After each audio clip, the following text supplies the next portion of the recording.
రక్షకుడైన యేసుక్రీస్తు దేవుని పరిశుద్ధమైన నామములో ప్రియమైన దేవుని బిడ్డలందరికీ నా హృదయపూర్వక వందనాలు, శుభాలు జరపరుస్తున్నాను. సామెతల గ్రంథము 8వ అధ్యాయము 32వ వచన భాగము, పిల్లలారా నా మాట ఆలకించుడి, నా మార్గములను అనుసరించు వారు ధన్యులు, దేవునికి ఏమేమి కలుగును గాక. ఓ అద్భుతమైన చక్కటి మాటను ఈరోజు తెలియపరుస్తున్నాడు. నీవు నేను ధన్యులము. నీవు ఈ మాట వింటుండగా నీవు ధన్యుడవు, ధన్యురాలవు అనే విషయాన్ని దేవుడు తెలియపరుస్తూ ఉన్నాడు. చూడండి, కోట్ల రూపాయలు ఉన్నటువంటి దానికంటే కూడా ధన్యత, ఆశీర్వాదం ఏముంటుందంటే దేవుడు నమ్ముకోవడం అంతకంటే ముఖ్యం ఏమీ లేదు. దేవుడు చెప్తున్నాడు, నా పిల్లలారా మీరు నా మాట ఆలకించండి, నా మాట మీరు ఆలకించుడి, నా మార్గం అనుసరించి నడవండి, అప్పుడు మీరు ధన్యులు. నా మార్గం అనుసరించి నడిచేవారు ధన్యులు. చూడండి, దేవుడు ఎంత ప్రేమతో, ఒకవేళ నువ్వు దేవునికి వ్యతిరేకంగా ఉన్నా కానీ పిల్లలారా అంటున్నాడు. నువ్వు దేవునికి సొంత కుమారుడు, కుమార్తెవు. ఈరోజు ఈ మాట వింటున్నామంటే నువ్వు ఒకవేళ త్రోసివేయబడి ఉండొచ్చు, నెట్టివేయబడి ఉండొచ్చు, వెలివేయబడి ఉండొచ్చు. అయితే నేను అంటున్నాను, నా కుమారుడా, నా కుమార్తె అని పేరు పెట్టి పిలుస్తా ఉన్నాడు. ఆలకించుడి, దేవుని మాటలు వినాలి, ఆలకించాలి. వినటం వల్ల ఏం కలుగుతుంది? విశ్వాసం కలుగుతుంది. ఎవరేం చెప్తే అది మనం విన్నాం అనుకోండి, అవును అనుకుంటాం. మనం అసలు నిజమేంటి, సత్యం ఏంటో తెలుసుకోవాలి. ఈరోజు దేవుడితో మాట్లాడుతున్నాడు. ఆయనలో ఏ పాపం లేదు. ఆయన గురించి బైబిల్ అని చెప్తాను. ఆయన చెప్తున్నాడు, నేనే మార్గమును, సత్యమును, జీవమును. మార్గం ఎవరు? దేవుడు. అందుకే అంటున్నాడు, నా మార్గం అనేది నడిచేవారు ధన్యులు. ఎవరైతే నడుస్తారో, అందరూ కాదు, ఎవరైతే నడుస్తారో వారే ధన్యులు. ధన్యులు అంటే ఆశీర్వదించబడిన వారు, బ్లెస్డ్ పీపుల్ అని అర్థం. ప్రియమైన దేవుని బిడ్డ, ఆయన మార్గంను అనుసరిస్తున్నావా? ఆయన మార్గంలో ఉన్నావా? ఏ మార్గంలో ఉన్నావు నువ్వు? దేవుడు చెప్పాడు, నేనే మార్గంలో ఉన్నాను, నా ద్వారానే పరలోకం రాజ్యానికి వెళ్ళడానికి అవకాశం ఉంటుంది. చూడండి, మన దగ్గర ఎంత డబ్బు అనేది ముఖ్యం కాదు. ఈరోజు భారతదేశంలో కానీ ప్రపంచ దేశాల్లో కావచ్చు, గొప్ప గొప్ప ధనవంతులు ఉన్నారు. వారందరికంటే యేసు ప్రభు దేవుని నమ్ముకొని నువ్వు ఏ మూలకో ఉండొచ్చు, ఏ బాధలో ఉండొచ్చు, కష్టంలో ఉండొచ్చు, కన్నీళ్ళలో ఉండొచ్చు, ఒంటరితనంతో, అనారోగ్యంతో, లేకపోతే అప్పులతో ఉండవచ్చు. ఎట్లా ఉన్నా కానీ నువ్వు దేవుణ్ణి కలిగి ఉన్న చూడు, అంతకంటే ధన్యత ఇంకా మరొకటి ఏం లేదు. ఈ వాక్యం వినటమే ఒక ధన్యత మనకు. ఇంత గొప్ప అవకాశం ఎవరికి దొరుకుతుంది? ప్రియమైన దేవుని బిడ్డ, ఈరోజు నువ్వు ప్రేమించాడు గనక దేవుడు ఇట్లాంటి మాటలు వినిపింపజేస్తున్నాడు. నువ్వు దేవుని మార్గం అనుసరించి నడుచుకోవాలని అనుకున్నావు కనుక ఈ మాటలు వింటావు. నువ్వు సడన్గా వినట్లేదు, ఏదో కావలసుకొని వింటున్నాను, నేను ఓపెన్ చేశాను, నేను చూస్తున్నాను, వింటున్నాను అనుకోవట్లేదు. కానీ దేవుడు నిన్ను ప్రేమించాడు కనుక నిన్ను ఓపెన్ చేసి వినేలాగా, ఈ మాటలు వినేలాగా అర్థం చేసుకునే దేవుడు సహాయం చేస్తా ఉన్నాడు. ప్రియమైన దేవుని బిడ్డ, నీ పరిస్థితి ఎలా ఉన్నా, నీ కుటుంబ పరిస్థితి, నీ యొక్క ఆర్థిక పరిస్థితి, నీ ఆరోగ్య పరిస్థితి, నీకున్న సమస్తములో నీ పరిస్థితి ఎలా ఉన్నా కానీ నా దేవుడు నిన్ను ప్రేమిస్తూ ఉన్నాడు. నీవు ధన్యుడు అని చెప్తా ఉన్నాడు. అందరు నీ గురించి రకరకాలుగా చెడుగా చెప్పుండొచ్చు, పనికిరానివాడు, ఏం పని చేయనివాడు అని రకరకాలు చెప్పవచ్చు. కానీ దేవుడు అన్నాడు, నా కుమారుడు నా మాట వింటున్నాడు కనుక నా కుమారుడు, నా కుమార్తె ధన్యుడు, ధన్యురాలు అని చెప్తా ఉన్నాడు. ధన్యుడు, ఎంత గొప్ప ధన్యత. మనం పాట పాడతాం, ధన్యత, ఆహానా ధన్యత, ఓహోన భాగ్యము, ఎంత భాగ్యమయ్యా, ఎంత ధన్యత అయ్యా అని పాడతాం. పాడడం వరకు కాదండి, వింటున్న నీవు దేవుడు చెప్తున్నాడు, నువ్వు ధన్యుడవు.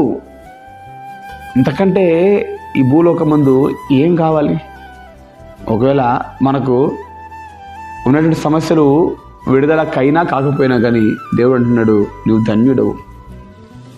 ధన్యత, ఎంత ధన్యత అంటే నీకున్నటి సమస్య ఒకవేళ పోకపోవచ్చు, కానీ దేవుడు అంటున్నాడు, నా మార్గం అనుసరించి నడుచుకుంటున్నావు చూడు, నువ్వు అంతకంటే ధన్యత ఇంకేం మరొకటి లేదు. అసలైన ధన్యత ఏంటంటే ఆయన మార్గం నడుచు. అసలైన ఆశీర్వాదం ఏంటంటే ఆయన మార్గంలో, దేవుని మార్గంలో నడవటమే, ఆయనకు ప్రార్థన చేయటమే, ఆయన మందిరంలోకి వచ్చి నువ్వు మోకరించటమే గొప్ప ధన్యత. ఈరోజు మరి ఎక్కడి నుంచి వింటున్నావు కానీ ఎంత స్పష్టంగా దేవుడికి తెలియపరుస్తున్నావు, నా కుమారుడా, నా కుమార్తె, నా మాట వింటున్నావా? ఎస్, అయితే నీవు ధన్యుడు. ఇలాంటి వారు ఒక్కరు లేరు. నీకు సాటి అయిన వారు, పోటీ అయిన వారు ఎవరు ఉండరు. ఇక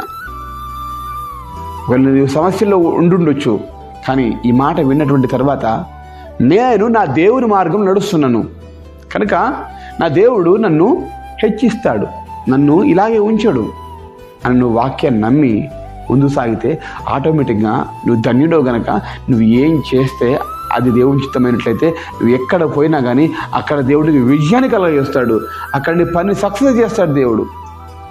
కనుక ప్రియమేంటి దేవుని బిడ్డ, బాధల్లో, కష్టాల్లో, సమస్యల్లో ఉన్నామని ఇబ్బంది పడ మాకు. బైబిల్ నా ముందు 2 వ్యక్తులు ఉన్నారు. ధనవంతుడు, లాజరు. ధనవంతుడు బహుగా సుఖిస్తూ ఉన్నట, తినుచు త్రాగుచు మంచి మంచి వస్త్రాలు, ఊదా రంగు వస్త్రాలు ధరించుకొని ఎంతో ఒక ఒక బ్రహ్మాండమైన వ్యక్తిగా, ధనవంతుడిగా తులతూగుతూ ఉన్నాడు. అయితే లాజరు అనే దరిద్రుడు ఉన్నాడు, కానీ ఆ వ్యక్తికి ఏమీ లేదు, తినడానికి తిండి కూడా లేదు. కానీ ఇద్దరు ఒకరోజు చనిపోయారు. ఈ ధనవంతుడేమో నరకంలో వెలబడ్డాడు, కానీ ఈ లాజరు ఎక్కడికి వెళ్ళాడంటే పేదవాడు పరలోక రాజ్యంలో దేవుని రాజ్యం చేర్చబడ్డాడు. దేవుని నామానికి మేము కలుగును గాక. నరకంలో అగ్నియాలను పురుగుచిన బహుభయంకర లోకంలో కాలుతూ అంటున్నాడు, అయ్యా ఒక్కసారి లాజర్ను పంపించి తన వేరు చిటుకని ఆ నీళ్ళలో ముంచి ఒక చుక్కన నాలుక తరపడానికి పంపించవా అని దేవుని ప్రాధేయపడుతూ ఉన్నాడు. ఒక్క చుక్క కూడా నీరు దొరకనుంటే ఒక భయంకరమైన లోకం నరకలోకం. పాపం చేసిన వాడు నేనే గొప్ప, నాకంత గొప్ప ఎవరు లేరు అని గర్వంతో ఉన్నవాడు నరకపాత్రలు అవుతారు. చూడండి, మనం డబ్బు ఉండకూడదని కాదు చెప్పట్లేదు, దేవుడు డబ్బు ఇస్తాడు. డబ్బు ప్రాముఖ్యం కదా మనకు, దేవుని అనుసరించి నడుచుకోవడం ప్రాముఖ్యం. లాజరు పేదవాడుగా ఉన్నాడు, పేదవాడు ఉన్నాడా ఈయన స్థితి మారిందా అని ప్రాముఖ్యం కాదు, దేవుని నమ్ముకొని అది ప్రాముఖ్యం, అది ధన్యత. అంతకంటే గొప్పది ఏం లేదు. ఇక ఎన్ని కోట్ల రూపాయలు ఉండి నాకు అన్నీ అది ఉంది ఉందని అని చెప్పుకున్నా, కానీ ఆ కోట్ల రూపాయలు నిన్ను బ్రతికించలేవు. ఆ కోట్ల రూపాయలు, ఆ డబ్బులు, నీకు నా ఆస్తిపాస్తులు నిన్ను పరలోకం తీసుకెళ్ళలేవు. కానీ దేవాదేవుడు చెప్తున్నాడు, నీవు నన్ను నమ్మినట్లయితే, నా మార్గంలో అనుసరించి నడిచినట్లయితే, నా పద్ధతి నువ్వు తెలుసుకుని నడుచుకున్నట్లయితే నీవు ధన్యుడవు, నేను నా రాజ్యంలో తీసుకెళ్తాను దేవుడు మాటిస్తూ ఉంటున్నాడు. కనుక ఈ మాట ఉన్నట్టు ప్రియ దేవుని బిడ్డ, నువ్వు ఎక్కడున్నా, ఏ స్థితిలో ఉన్నా, ఏ బాధలో, ఏ కష్టంలో ఉన్నా కానీ దేవుని అనుసరించి నడుచుకో, అది ధన్యత చాలు. ఈ సమస్యలు పోతుందని ఖచ్చితంగా దేవుడు తీసేస్తాడు, అన్యాయసరేం కాదు. ఈ నిరీక్షణ మనం సిగ్గుపరిచిన వాగ్దానం ఉంది కదా, కనుక అన్యాయసరం కాదు, దేవుడు ఖచ్చితంగా దయచేస్తాడు. కానీ నువ్వనుకోవాలంటే సమస్యలు, కష్టాలు, బాధలు కూడా అనుకుంటే నేను ఎంత ధన్యుడను, నా దేవుడు నా కోసం ప్రాణం పెట్టాడు, నా కోసం ఆయన నా రక్తము గార్చాడు అని నీవు ఆ మాటలు ఇంక ధ్యానం చేస్తే ఆటోమేటిక్గా నీ కుటుంబాలు మార్చబడతాయి, నీ స్థితి మార్చబడుతుంది, నీ గతి మార్చబడుతుంది, నీకున్న ప్రతి పరిస్థితి, వ్యతిరేకమైన ప్రతిదీ దేవుడు తొలగింపజేస్తాడు. కనుక ఎక్కడి నుంచి మాట వింటున్నా కానీ దేవుని విశ్వాసం ఉంచి నా జీవితంలో నేను దేవుడిని నమ్మాను కనుక నాకంటే ధన్యుడు ఇంకెవ్వరు లేరు నా జీవితంలో, ఈ ధన్యత వినటం ఎంతో సంతోషం అని నువ్వు భావించినట్లయితే నాతో పాటు కళ్ళు మూసుకొని ప్రార్థనలు ఎక్కించు. ప్రార్థన ద్వారా దేవుడి జీవితంలో గొప్ప కార్యం జరిగించేశాడు. నమ్మకంతో ప్రార్థన చేద్దాం. ప్రార్థన. మహాగరుడ వందనాలు స్తోత్రం చెల్లిస్తున్నాం తండ్రి, నా మార్గం అనుసరించేవాడు ధన్యులన్నావు ప్రభువా. అయ్యా అయినా ప్రభు తండ్రి, నిజంగా మా జీవితాల్లో మీ గొప్ప కార్యం జరిగింపచ్చి మేము వేడుకుంటాం. యేసు రక్షగా నీకు వందనాలు స్తోత్రం చేసాం తండ్రి.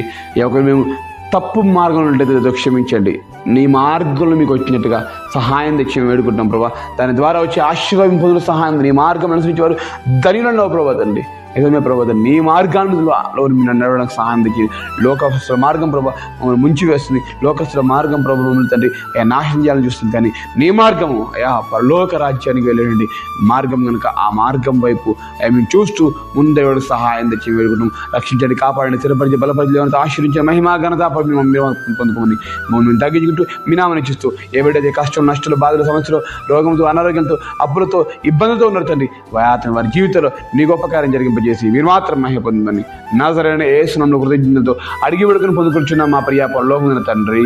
ఆమేన్, ఆమేన్.